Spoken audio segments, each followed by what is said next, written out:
Hello, ladies and gentlemen. Always good to start a show with an as I am prepared for the transition. Hello, everybody. My name is Jordan with a silent PH in the middle. Welcome to the Saturday morning D&D show. I am joined by my wonderful co-host, Sir Lucian, over at Sir Lucian Gaming. Very eventful morning, as we seem to have lots of stuff flooding in about what our next book could be. It's kind of crazy. So, lots of stuff to talk about. First of all, Lucian, how are you this fine March Saturday morning? Yeah, pretty good. A little dreary out today, hoping for a little bit more warmth tomorrow. My hands are cold as I'm even thinking about it. Had one of those really long, hard work weeks, so everything seems like I just talked to you yesterday, and I can't believe how fast time flew. That's how busy work was. Yeah. So I'm glad we're at Saturday. Yes, for sure. You need to get some warm coffee. I never see you drinking coffee. No. But not a coffee drinker. Yeah, that's your problem. So that'll warm you right up. So. Well, I was told that it would stunt your growth, so I wanted to be I wanted to be big and tall. Yeah, and look how tall I am. So yeah, been drinking coffee since I was 4 years old. No, but yeah, I'm excited. We have quite a bit to talk about. First of all, is Call of the Netherdeep is out. Yes. I have it on. I didn't pick up a physical copy, but I have it on D&D Beyond. Mm-hmm. And it was. I want to say it was released Tuesday, maybe Monday. Tuesday. So I was reading it on Wednesday, and I kind of went through. It is straight up an adventure. For some reason, I kept thinking this would be a source book for the new continent. And it does have, like, here's a city, but it is 100%, in my opinion, just an adventure. Like, right. You know, there's a couple of new magic items, but they're all pertinent to the adventure.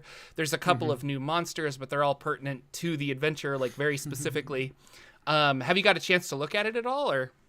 No, because I didn't buy it, and I didn't know if we were going to use anything from it in our D&D campaign, which typically I would jump over to like D&D Beyond to see if there was anything in there I wanted to use. So all I've seen is just from the videos I've watched with the interviews with Matt over on the D&D channel, and where they talked about some of the locations. They talked about kind of maybe a little bit of the theme of the adventure and, you know, the starting place, and what else did he talk about? Just a little bit about that area. So Yeah, I think the one video that stuck out in my mind that he did with old what's his face, lost his mind. Ken. Yeah, is Bazozan, which is like a big kind of reverse prison where or they built this giant city, but it's to keep the evil down below rather than to repel forces from outside. So as far as like character stuff, there's a whole like section on character creation, which I really like, but it's strictly about how do I create a character for this adventure. And I was trying to think of a lot of the other adventures that I see from Wizards of the Coast don't really have that. Sometimes there's extra backgrounds, but for the most part, it's like you can play anything.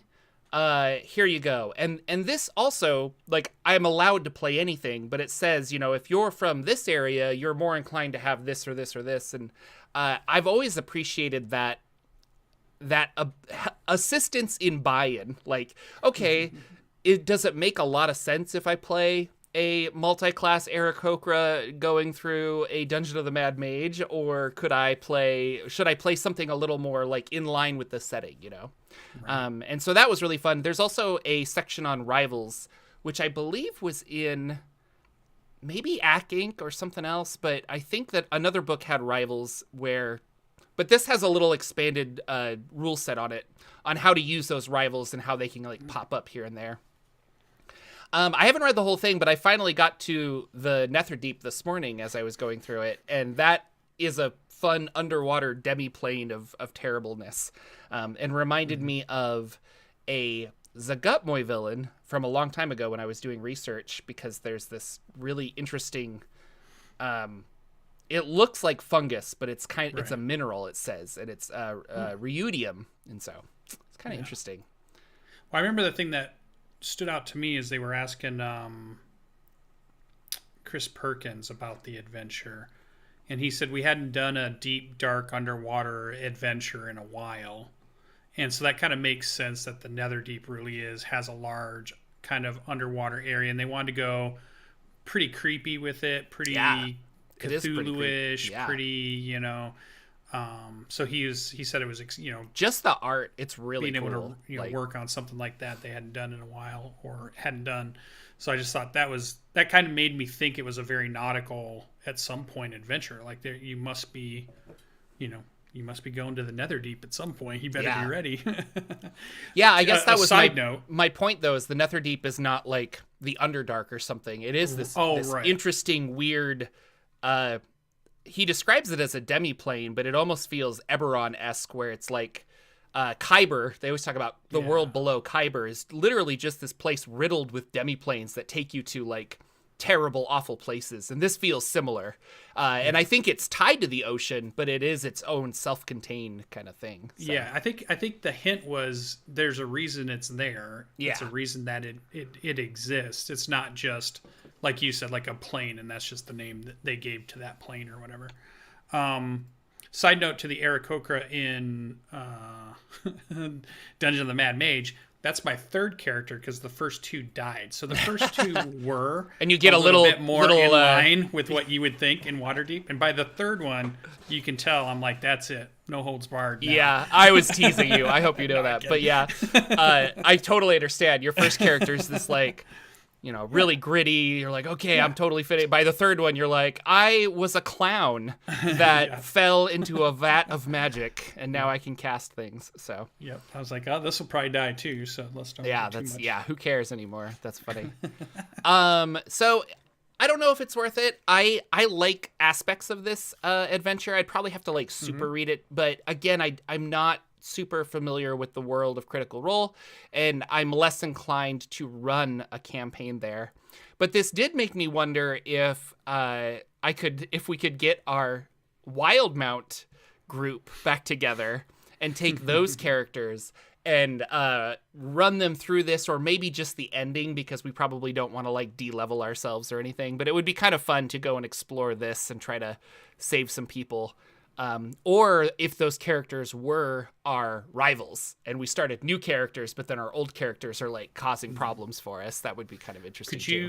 Do you feel like if it's written that you could just steal it and throw it in your campaign world and just call it just, it's just a land that's just over the horizon, or it's it's another little island or something that's just off of what your normal map was that you ever created or whatever. Yeah. Not necessarily throw it in Forgotten Realms, but... No, I put a poll on my YouTube the other day because I was thinking about this. Like, how many people have a homebrew world, but when you come across something like this, you're like, oh, I'll just steal this entire continent or this island or this city or this forest or this NPC. And I feel like the majority of people run something like that, whether they're conscious of it or not. Like they'll see something on TV and they're just like, oh my gosh, yeah, like I'm going to have a Star Wars land in my homebrew setting or something to that effect. Because every artist steals in some way. Okay. Like you're always inspired by something else. None of us are original. Yeah. So I thought that was fun and interesting. So it's, so I don't think I personally would. A lot of it's very detailed because Matt's got a very detailed world. And so a lot of it is tied back to Wildmount specifically. There are areas and cities and factions in Wildmount that have a presence here and back and forth. For the fans, I assume. So, but it's not isolated, I think. And if it was this weird isolated island or continent, I probably could more easily, apply it, because it is like, you don't know what it is, So, long story short, no, I don't think I would, but maybe a couple cities or towns, and you could definitely steal things like that. Like, for instance, Bazzoxan, like, I think that's really cool. And you just replace the evil below that they are trying to keep contained with whatever evil you want. And then you have a really cool city that's like, the idea of that is really interesting. So yeah, I grabbed the black pyramid ziggurat from a Greyhawk adventure, plop that down in an area that I had built on a randomized hex map for the hex game we were, seeking Revenor. Yeah. And yeah, so I was grabbing that piece, and then I had a city in the south that was in my head when I thought, I just want a city, and I want it to be completely empty, like kind of like Pompeii, almost like after the volcano, like there would just be no people there. But the buildings would all still be standing, and then as the adventurers are exploring and get deeper and deeper, then the only thing I wanted to have in there was like a swarmy type creature that would bubble up out and swarm after them, and then that would give them the clue to why this place is picked clean, and it's just like everything's there. And then the only other thing were the dragons that, I kind of borrowed from some of the Greyhawk stuff too. So I was like plopping little pieces down, but I could find maps of cool cities that existed in other adventures, or I could find, things and then just use the framework of it. Yeah. And then do what we want to do in it. So yeah, and it got me thinking, like, it would be kind of fun to create a campaign world with other people. And I almost want to call it like Zine World, where I have so many little zines that I've picked up or little PDFs here and there, and it would be like, oh yeah, this forest that I bought, I'll plop it here, or oh this, and we seem to be focused a lot on getting adventures that it's like I can put this in any forest, but in my mind I'm like, I really want them to be like, here are like two parts, like here are 3 forests. Put them anywhere, and here's what's going on in there, and then have mechanics to kind of easily adapt that to whatever your setting is. I think that would be kind of interesting. And same with cities and all this other stuff. And there are a lot of those. Like, for instance, Lex came up with the Shifting City, which was a zine supplement he did that is system neutral, and it is just a, odd city that disappears and reappears wherever you need it to be. And so that is a self-contained thing that you could plop into your city. Hot Springs Island, the exact same thing. Like, you find an island when you said it, very isolated. It literally could be an island anywhere else you want, and it has Zine things plopped all around it. yeah, every little thing. Zine size things. So I think we should create Zine World or Zine World. So yeah, it was fun doing the hex map, because I think a hex map makes you kind of do something like that. So like you're doing, I think there may be a couple of videos on Matt Colville's channel where he did create a hex world with chat at the same time using suggestions, but then he would take a suggestion, kind of manipulate and mold it, and they would start making this world. Yeah. Not the one he did in the chain, but like a whole nother one, because he was having fun doing it during live streams. And I think they were working on like a whole nother, it was almost just like a collaborative, almost like a kickstarted campaign world almost. No money or anything, but just people throwing out ideas and be like, oh, well, this area has this desert, but why is it a desert? And they would start, going, oh, maybe there was a war there. Okay, well, were there some factions? Is there some ruins because of the, and you could just really start to dive down the creative tunnel. Yeah, there was come up with lots of stuff. Another streamer was doing a similar thing where they were saying, ask me a question about my homebrew setting, and if I don't know it, I'll make it up. And I love that idea where you're like, oh, I never really thought, like, how many moons are there? Boy, how many moons do you think there should be? Like, there could be 0.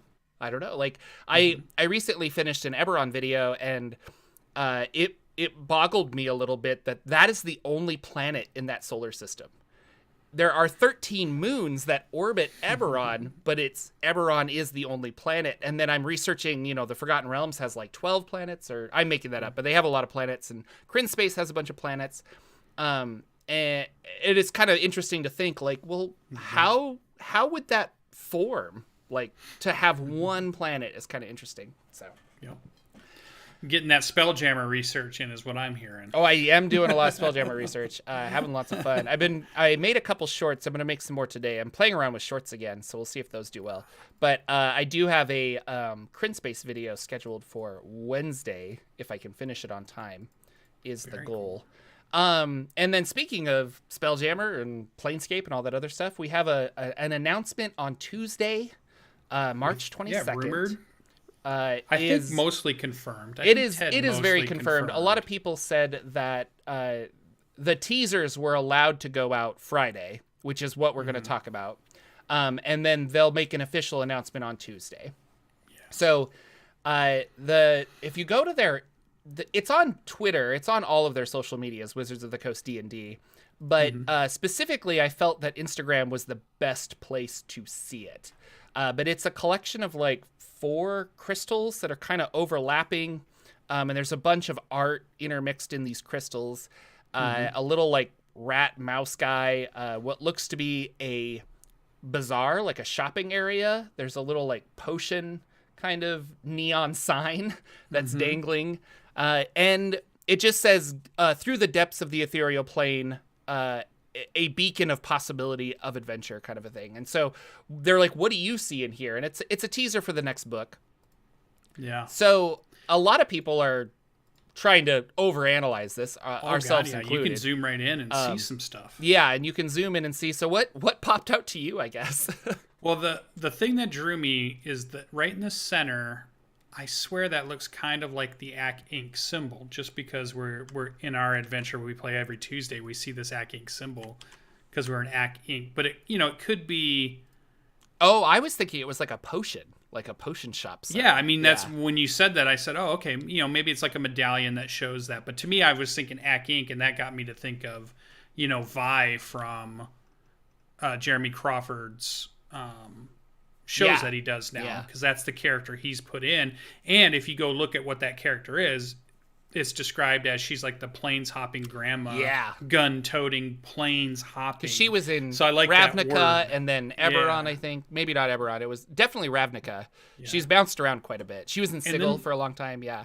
Yep. And the mouse jumps out, golden eyes. I couldn't think if there was anything, if that was Minsk and Boo's, what the eye color was. Boo is a hamster. Or hamster. So I don't know. And no, that's not Boo at all. That looks like some kind of weird. It looks really alien batish. Possibly playable creature. Could be a new playable race. Maybe. Probably small. But then if you look at the crystal on the right, there's a woman with flowers in her hair, and her hands are raised up, and almost like what I thought that my first instinct was like a red wizard of Thay. But it looks, or it might be like an orc, or it might be an undead guy standing and staring at her too in that other crystal. And then it was like, what is going on there? And then the one on the far left of that, I feel like I see the prow of a ship. Yeah, I think it's a bunch of. I think okay, I see what you're saying down now. At the bottom. Yeah. Maybe a beholder eye, but it's got stalks off of it, so I don't know. And there's a little rabbit with a horn, a unicorn horn. I'm just seeing this on the left next to the ladder.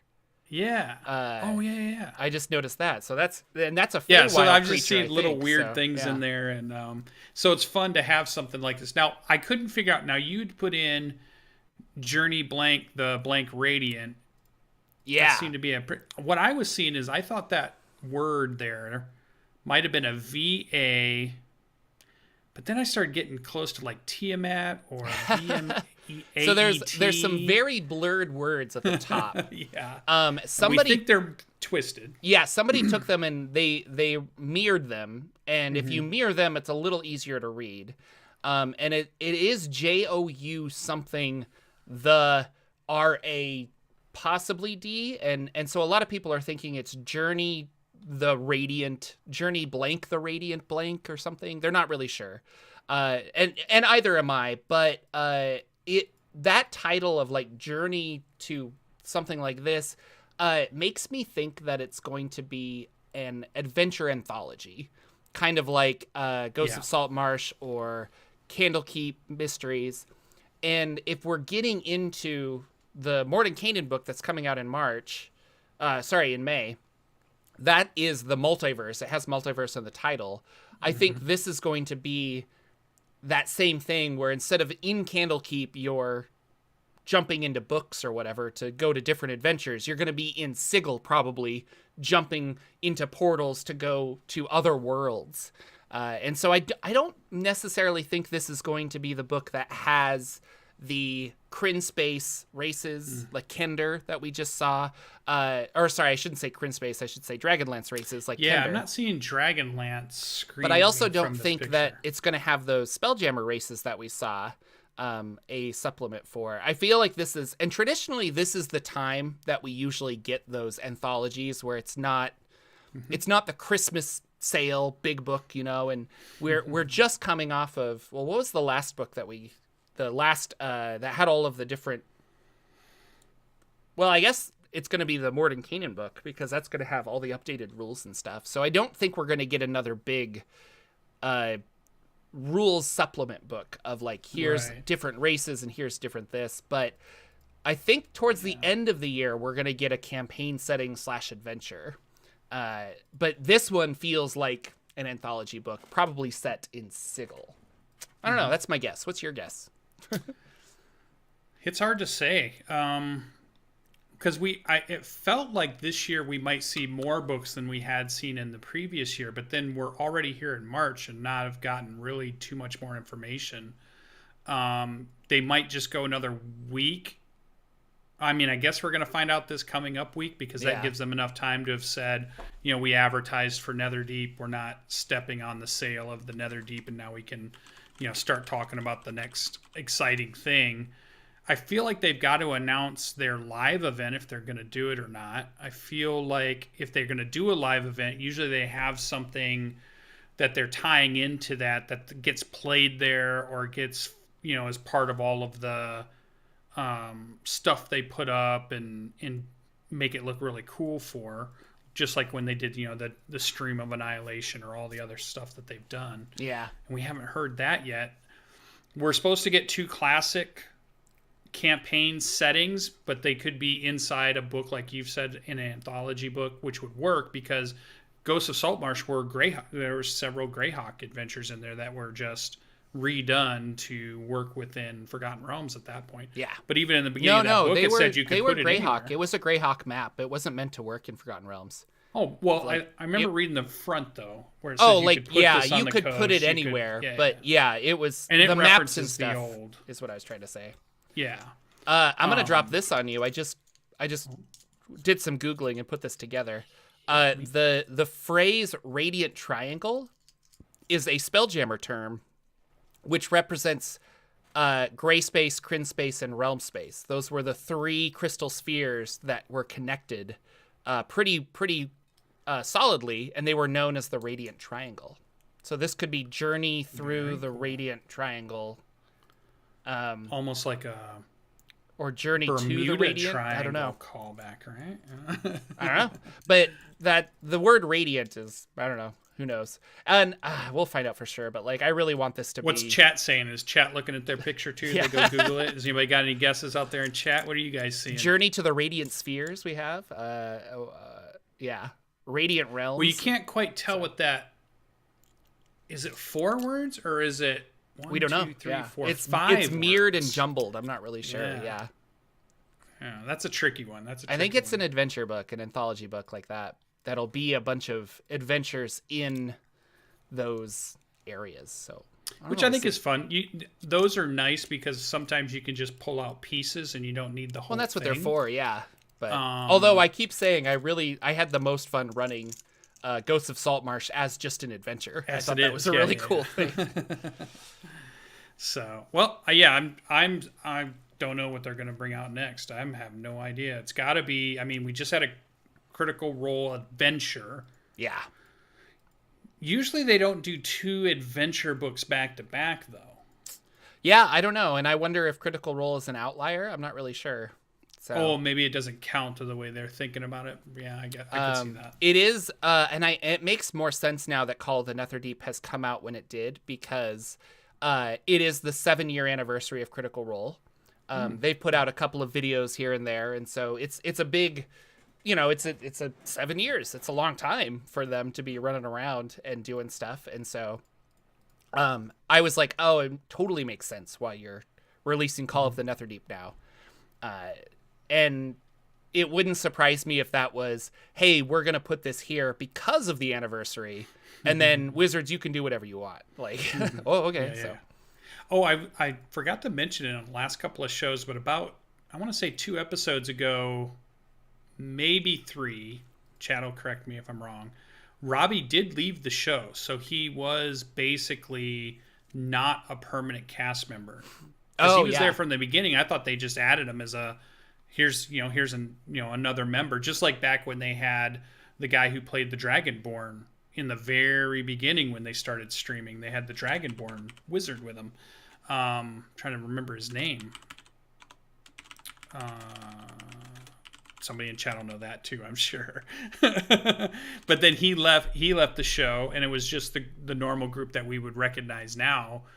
And then with Robbie being added in, I thought Robbie was maybe becoming a permanent cast member. But he has left the show, so I wonder if they're getting ready to maybe bring in another person for the show, or if they're going to have, people that are there. Now, he was there a long time. Yeah. So that, maybe they're going to start bringing in guests that are there for, 10 episodes or more, a true arc before they kind of move out of the whatever the story is. Well, they did announce that Critical Role announced on their 7-year anniversary that they're going to be doing more shows. And so I'm not sure about Robbie, but it would make sense to introduce a few characters on the main show, and then literally we can do a spin-off series. Oh, that'd be cool. I would not be surprised about that. With other DMs, and then you have that connection of familiar characters and stuff. So yeah, that makes sense. So, and they've teased that with it was Abria who ran Matt through a game in Wildmount and stuff. So yeah, kind of like that prequel series they did just before. And I think they want to do more of that, but just like more continuing shows. So, but. No, unless somebody drops, they're not going to bring in someone new permanently. I think they know their secret sauce is their friendship, and it works really, really well. So yeah. Well, you can always add a friend to your friendship group. What are you talking about? Well, no, I mean, your friends aren't limited. Your friends are not limited, no, but they know that their interactions with each other is what has built that franchise so well. And so I don't think you're going to be like, hey, we're going to split everybody up, and Sam's going to run a game over here and nobody's going to be doing a main game. I don't know. So, if I make sense. But if Chris Perkins said, hey, I just want to play, can I come play in your campaign? I'm sure they'd he's always welcome in my campaign. He would play if he wanted to play the full campaign, not just, hey, I'm going to stop by and say hello. I bet they'd, pull a chair up. I would think they consider him a pretty good friend. Or even Colville. Colville tells the story of, in the first campaign, the two Matts were talking about how Matt Colville could come in and play a character for the show. And it could be a villain character also. Yeah, they were talking about that. The party didn't know about, but it never really ended up happening. So maybe there's, they have talks like that sometimes. I'm sure they do. And they did that with Chris Perkins. He showed up with a character and things like that. But I think overall, like Colville's busy, and I think he's just like, no. Oh yeah, I'm not saying any specifics. I'm not going to do that. We don't anymore, know. So yeah, yeah, we don't know who I'm sure they have a friend group of their voice actors too, right? Yeah. They've all been working in the industry. They have LA friends, so there might be other friends they consider way more personable and know how to treat it as entertainment as opposed to a game. So for sure.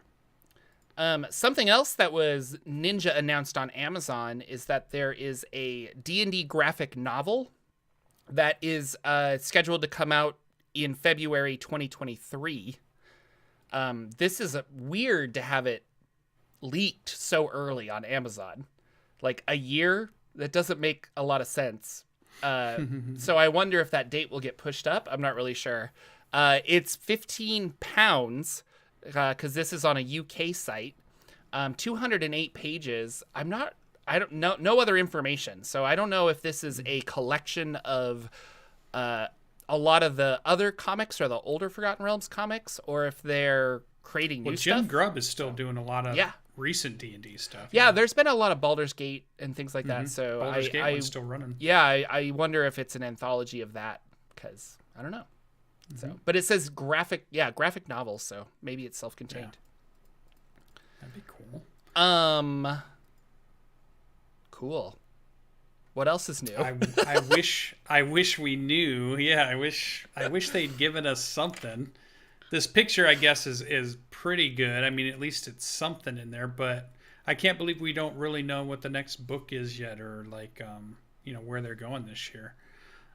And it seems like they've kind of slowed all their other shows down that they used to put up on their YouTube channel. And they would, do weekly shows. They would do prize giveaways, and they would tease some art from stuff they're working on, and just all of that just has kind of stopped. Greg Tito used to be the guy that was there doing a bunch of stuff, and I don't know. I wonder if they're, the fallout of Mike Merles and some of the other stuff. I wonder if a lot of them are like, I don't think I want to be on the limelight, and they took a step back, and all of that stuff with Pro Jared, and then Dice Camera Action fell apart, and Chris Perkins was just like, I guess we're done with this, and he just kind of stepped back, and but Chris Perkins has also said that he doesn't seek that attention. Like, he likes to write and he likes to create things, but he's not the guy that's like, oh yeah, I want to be on the main stage with Acquisitions Incorporated like Jordan does so much.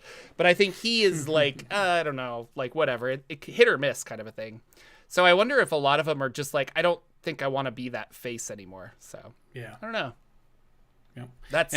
But now without it, we don't get all our teasers. We don't get all our little hints, because they would give us at least a hint, a show almost. They'd show us something. Or you'd learn about dice sets that are coming out, or you'd learn about some new product, and really you don't hear a lot about any of the products that they're doing right now. I haven't heard of a new dice set in a while. I haven't seen any of the WizKids advertisements for new miniatures or anything. You need to follow WizKids, because they have been announcing stuff. They're the ones. They have a Juiblix and another Demon Lord that they're releasing that are just these. Oh, hit my microphone. Sorry. That are these huge, like, Orcus. Orcus was the other one that they released. That I have Orcus, and I really want Juiblix. And Zagatmoy, so cool. But they're so expensive. Right. They so expensive. Good. And they have a new line of Critical Role minis that are coming out because of Call of the Netherdeep. So yeah. Yeah. So I'm waiting to see. Do we think this announcement is the box set that's already been leaked with the I don't think this picture matches what we saw from the Blue Dragon and the new adventure set that we saw that was leaked a couple weeks ago, and it was in a different language, I thought. They were talking about they're going to do a new starting adventure box set. Oh, the box set. Yeah, this is not new that. Starting that adventure doesn't box feel like set. that. Yeah. I don't think that's I don't see any art that matches it, but could that be the announcement? Is what I was wondering. Because I wouldn't put it past them. They plan for all of this, and then something gets leaked like that, and then they still do it anyway, and they're just like, "Hey, surprise, right?" And you're like, "No, not surprise. I know." Yeah. Well, they still want to sell it, so they got to tell us about it at some point. Yeah. And when do you put your starter set out if you're going to do a new one? Do you do it early in the year? Or do you wait till? Do you think that's more of a Christmas last of the year release? Maybe that's at the very end for the Christmas season. I think the starter set would be a good Christmas thing, but I wouldn't be surprised if they get it out this summer. Because why at not? Least on the shelves. Yeah, I see. Yeah. Huh. Very interesting. I guess we'll know. I know Ted is really good about trying to comb the interwebs for all things spoilery and all things like in the background and all little hints and things. So if you're ever trying to find what the latest conspiracy theory is, or the latest, he reminds me of the person that would have the cork board behind him with a bunch of pictures and then the strings, the wall of all crazy. Lined up. Yeah, he would just be like, that's how I see Ted. He's tracking down every little rumor, every little tidbit. Instead of QAnon, it's Ananon, or like Nerdimersionanon, or Tedanon. Maybe we should call it that. Tedanon. Oh, your wall of crazy is coming along nice. Yeah, thank you. Very cool. So he's got some kind of connections, I feel, or the right people drop the right hints to him, because he's always like, oh yeah, I knew about that. I'm like, what? Yeah. I had to go. He already had it up. And I was like, how does my Twitter not show me this? All I ever do is look at Dungeons and Dragons page. Why wouldn't it be the first thing that pops up on my phone? And it wasn't. Like I was like scrolling through and saw Ted's YouTube about it. And I'm like, how do I not know this? And then went and had to go find it. Why isn't the Twitter algorithm just throwing that on the front page for me? Social media is a joke. They are feeding you what you think you want, but it's like not exactly. Actually. All I get is Elden Ring advertisements for some reason right now. They want me to play that so bad.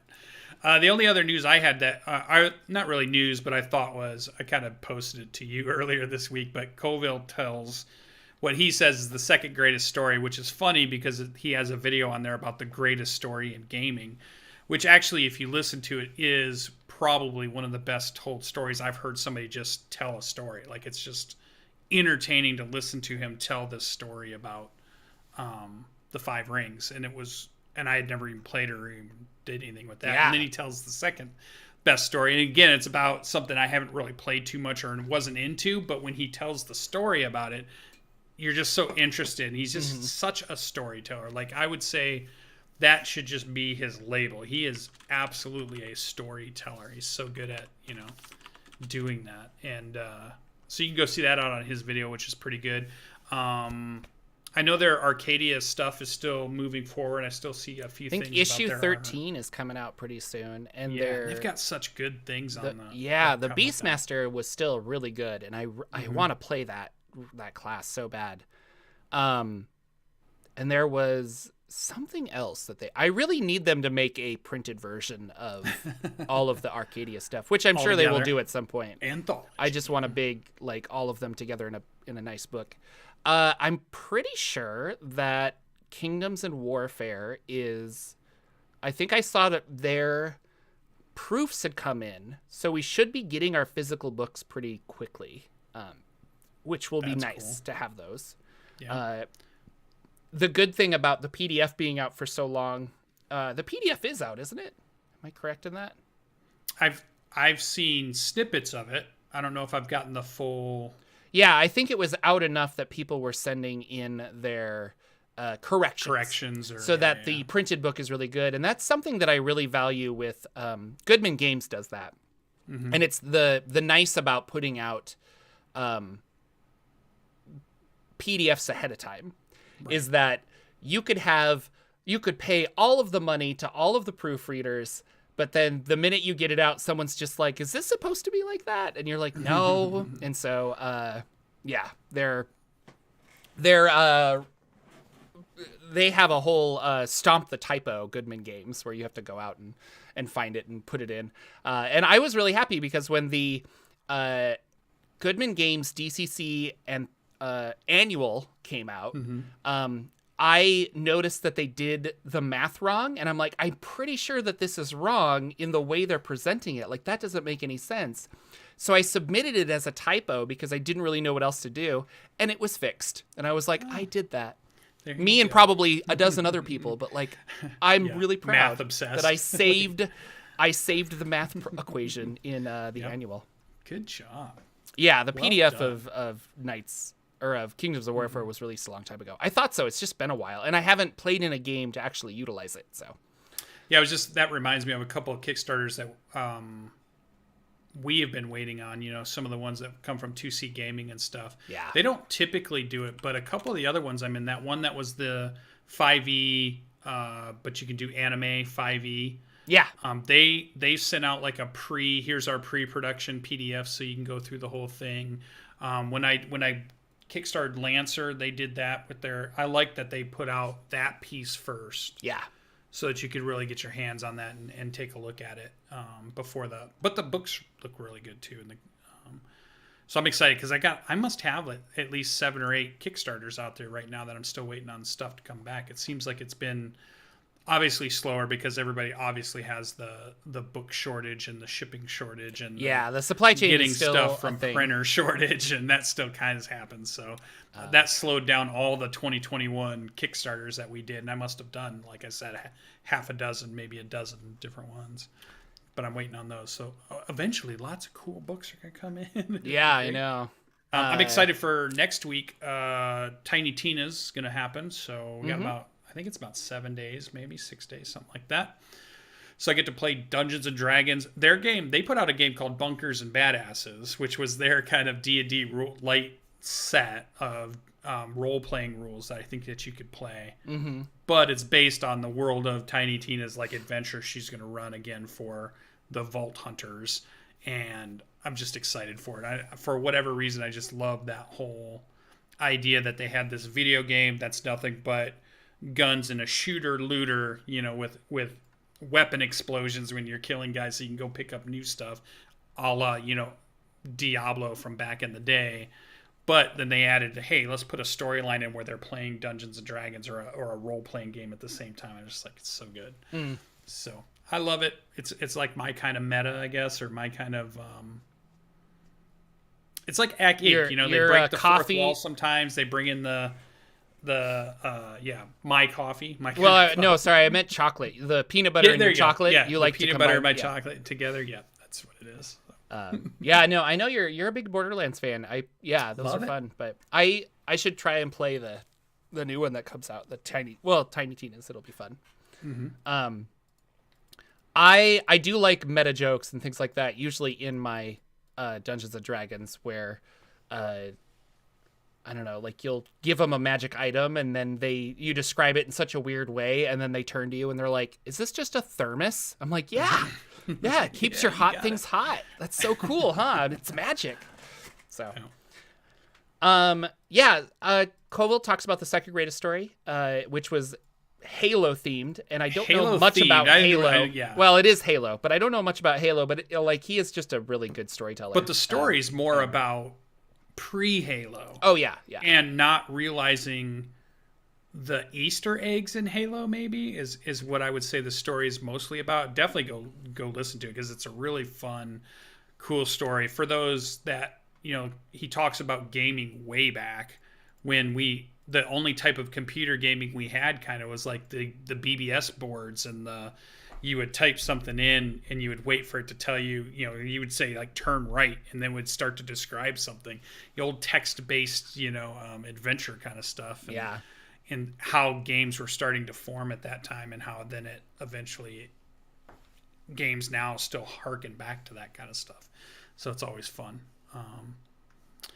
So that was pretty good. I think we're getting I thought I saw a movie update, but then I wasn't sure if it was real or not. So I wanted to go back and look more, or if it was just a article that was talking about the movie but didn't have new information. But I thought there was something about the movie. So I'm still wondering, are we getting a D&D movie? Yeah, and are we going to start seeing some info on that movie? And because I'm super curious that would they try to pull off a Forgotten Realms based movie? Would they try to pull off a Kryn based movie? Would they try to pull off a Greyhawk based movie? Would they create a whole new world because they want to start a whole new movie franchise that's going to have lots of movies in it and it's going to be based on a new world? I don't know. I'm curious about where they're going to set it. More than what the movie's about. I don't know what it's going to be set as, obviously, but I think what you're alluding to is Chris Pine was in an interview and somebody asked him, I think he was promoting something else, but somebody asked him about the D&D movie. And yeah, he said that it's Game of Thrones meets Princess Bride. So it makes me think that it is like really like gritty and realistic, but then they're going to have flashes back to them at the table. So it might be like kind of the movie that I was wanting, where you have like either kids or, well, I should say kids, but like somebody playing at the table, and then flashing back to the Chris Pine character, and it's like, oh yes, I'm so and so, and that might have the like fun indie. That could be fun. I shouldn't say indie, but like inside jokes where it's like, oh no, I spilled, like just like the Tiny Tinas that you're talking about, like, oh no, I spilled a Cheeto on the board, and they're like, which is funny for me, but I think a lot of D&D people want to live in the illusion that it's real. So I don't know how that'll actually play out, but Princess Bride is obviously beloved and stuff. And Grinar in chat is saying like, well, none of the D&D movies have been good, and that is correct. But we need to remember that they've all been tied under a license by a really bad movie studio.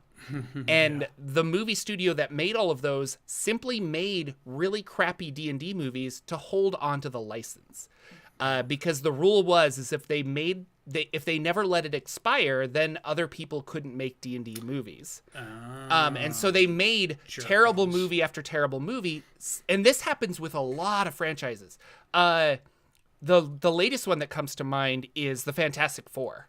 Like, Fox made that last Fantastic Four movie simply to not allow the Fantastic Four to fall into Disney, but then jokes on them, Disney bought Fox. But that's how that's why they do this, is because they know that they can eventually pull a Sony and license Spider-Man to Disney is their goal.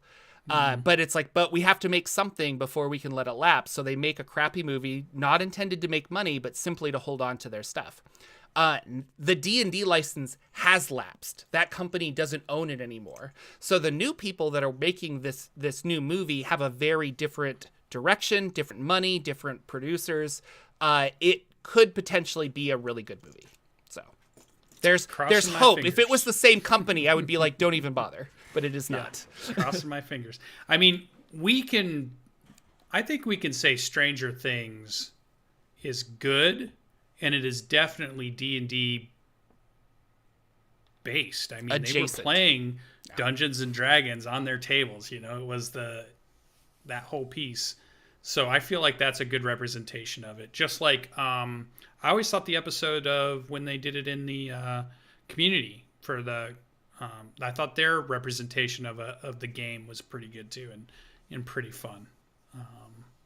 I don't think you can do it really like but I guess you could if you went Game of Thrones serious. I mean, look what they did with the George R.R. Martin books, which were nice and gritty and a good story, and they were able to put up you could spectacular show. Like you can treat the world of Faerun or Greyhawk or whatever you want as a world to tell a story in. Yeah. But if they want to leverage the aspect of it's also a game, well, then you kind of need to incorporate that it's a game. But Hasbro's been trying to do this for a long time. I mean, there was a Battleship movie. Like, I mean, there's all these weird. Battleship. Don't you say anything bad about that. That movie? Okay.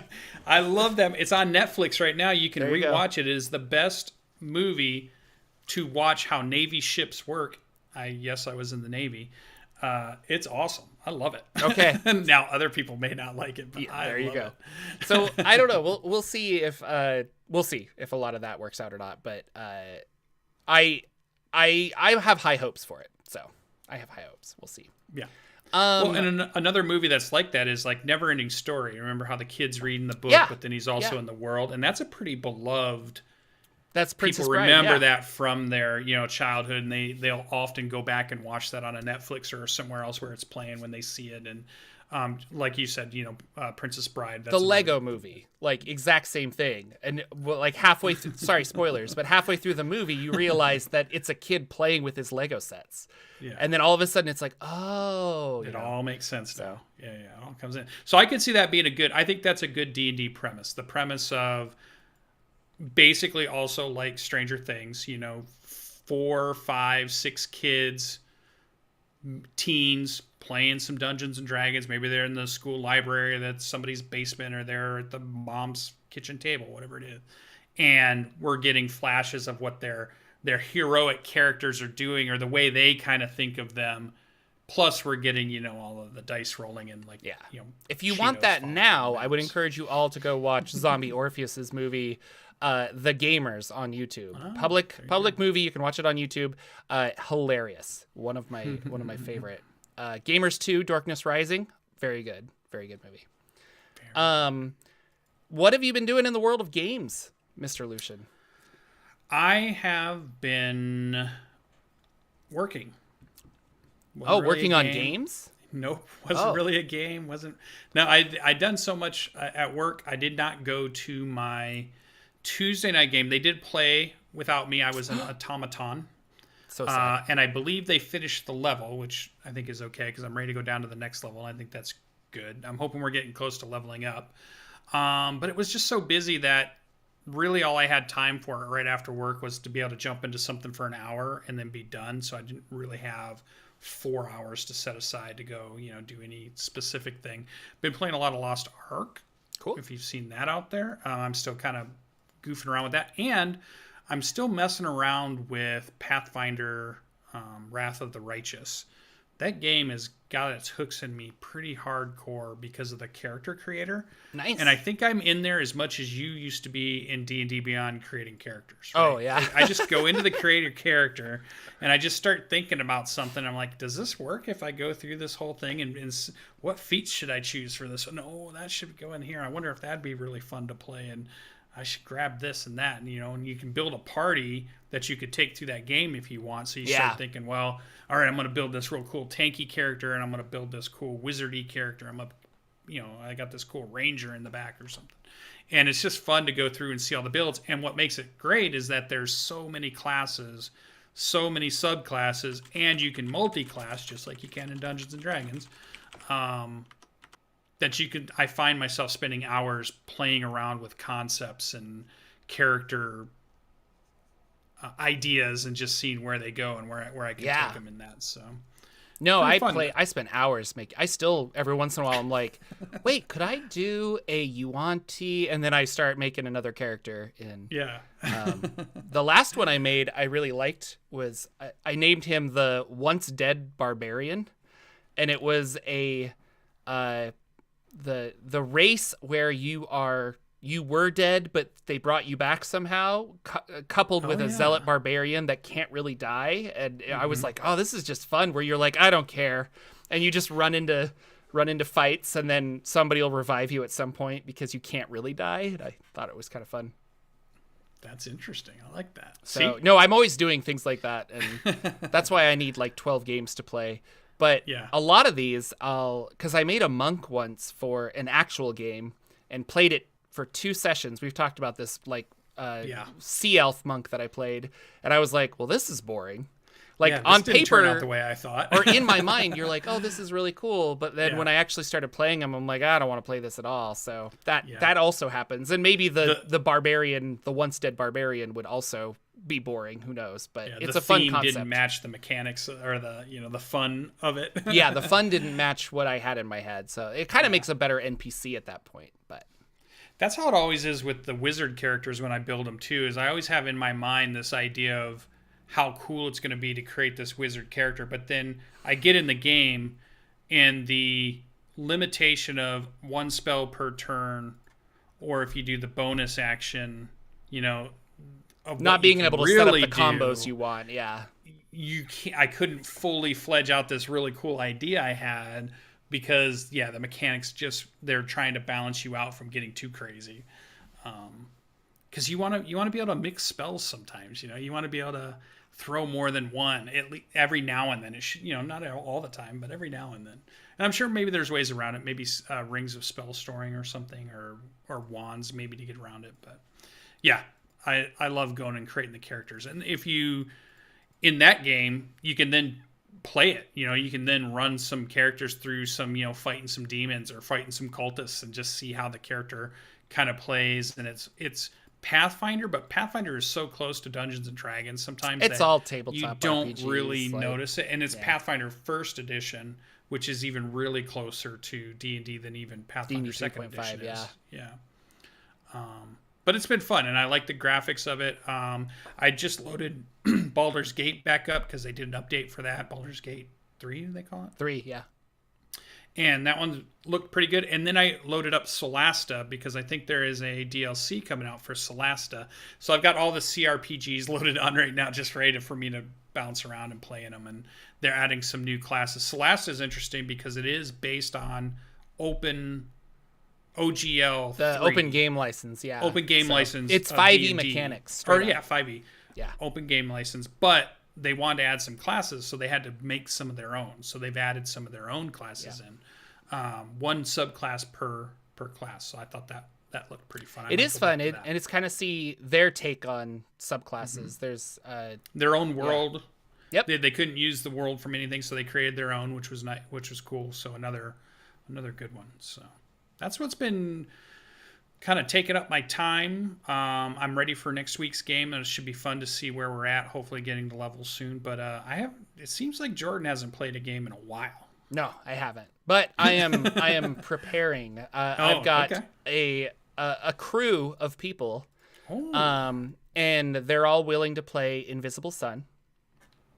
Wow. So March 30th, I think, we're scheduled to have our session 0, create characters, and then I want to run a 3 or 4 episode Invisible Sun game. How did you find this mythical Invisible Sun players? Because as far as I could see, I couldn't find any. They're almost like unicorns at this point. How did you find a group of them? I use the internet. So yeah, that thing. Yeah, that's dangerous. You should never go on the internet, kids. It's literally just LB, Lex, and Indoor Adventurer. So, all right. But they're very excited to try it out with me, and we're going to play it. It's going to be offline, but I think I'm going to record it and maybe release it as a podcast or something. But it'll be Jordan. I just want to I want to play it to figure out how it plays, and so I need to just sit down and play it, kind of a thing. You got to come up with a really Invisible Sun theme, though, too, to the adventure. I mean, because it just feels like it's one of those things that's just different from everything else you do. So it's not. No, it's not a fantasy. Ways it's to not prep a sci-fi. It's really. I'm not going to be like, hey guys, let's run, Scarlet or Citadel of Darkness or no. I've got resources. It's okay.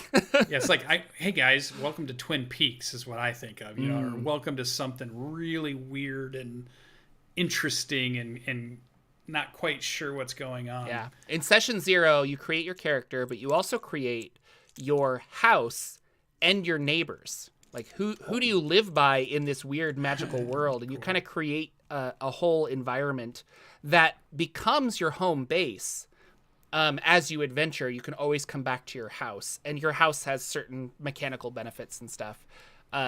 So it is weird. It is just odd, but yeah. Are they going to bring characters to the table, or are you going to do we're going to create them together sess like we do sometimes with I'm going to kids give on them brooms and stuff? Yeah, I'm going to give them the resources. Usually you come with an idea, but it's just a different game. So I think there's going to be a lot of us talking through it. So yeah. And that's for my sake as well, because I'm I don't know. I might be interpreting this rule completely wrong. So right. Good old Monty Cook. Yeah. Got to just dive in. I've also been toying with a new series where I've said this before, where I understand games really by making a character. Mm-hmm. And so I want to start making a character for all of the various games that I have. That'd be fun. And so I think it would be fun to just record myself being okay, here's how I build a character in 13th Age. Here's how I build a character here. And then I'll learn as I go. And then other people can be oh, I see how the game kind of works. And so it could be fun. Yes, we have a UK member that said, did the clocks change in America? And I'm they did. We had daylight savings time get changed over, so. Yeah, we're an hour ahead now? I know. It's so fun. That's the one I hate. I think we're getting rid of it, though. There was a vote, so hopefully That's what I heard. We won't have to deal with this anymore, because literally nobody likes it. There's somebody out there that likes it because they fight for it. Who knows? But that is our show. Next week should be real big, because we'll have lots of new stuff to talk about. But I say real big, we probably won't have any actual information, so who knows? Maybe not. Well, if it's on Tuesday, then we have at least 3 to 4 days that they could possibly put some stuff out. We might see something on Amazon by then, or we might be able to see more Twitter and Instagram pictures of stuff. So maybe we'll have it. Yeah, we'll see. I'm hoping. Fingers crossed. Fingers crossed. But regardless, we will be here talking about our adventures in the world of tabletop RPGs. Anything else before we take off, sir? Nope, I did. I'm still looking for closer hotels to Gen Con, as we have a room. It is secured, but I keep finding if I can find one that's going to be closer. Yeah. Or sometimes people cancel. Yeah. Happened last year too. I could have got one that was right there if I wanted it, but I ended up not going last year. So I'm gonna keep an eye out on that. Any of you fans there in the chats, if you hear of anything, shoot us a Twitter or post, because we would love to be closer to the actual site. And I'm just getting more and more excited to go. And now, gas prices. I'm a little worried about what my plane ticket's going to look like, but I'll have to... Oh, yeah, I didn't even think about airfare. Yeah. Crazy. Yeah. But I do have a ticket. I've got a press badge, so I'm excited to go. And God willing, my taxes don't murder me. I'll have some money to be able to go, so we'll see. Yeah. That's our show, ladies and gentlemen. Thank you so much for coming out. We'll see you guys next week with hopefully an announcement and lots of cool stuff. So until then, take care. Bye-bye.